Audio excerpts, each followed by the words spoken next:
Dakle, drugovi, vi znate da u naše malo mjesto dolazi najveći sin naše domovine, drug Tito.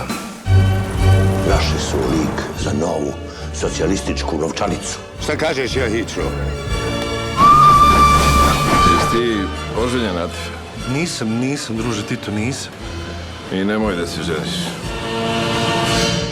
Ko je ona ženska tamo? Hiljadarka. Što Hiljadarka? Pa kaže da se tako zove. Ja sam Atif. Ne pravi se blesav, daj 1000 dinara. Zašto ti treba? Za jebačinu, glupane. Pa gdje si ti vidio da kurva nekom bude djevojka? Reci mi, ovo sve tvoja nuda, ha? Mašala.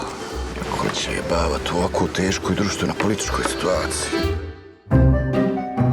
Ovaj čovjek ovdje ne mora da plaća ništa do kraja svog života. Atife, jebem li ti žito neradničko? Radiš li sad šta? Radim. U državnoj službi. Svirajte, ali tiše, ne čujem čovjeka ništa. Mene samo Tito može išćerat odavde. Jel ti ovo lice nije za novčanicu, a? Vidi ga. Dragi hoće da me ljubi, rumbala, rumbala, rumbala, al od toga trnu zubi, rumbala, rumbala, rumbala. Ljubiti ga nije htjela, al mu usne karamela, karamela. Ljubiti ga nije htjela. Smrt fašizmu!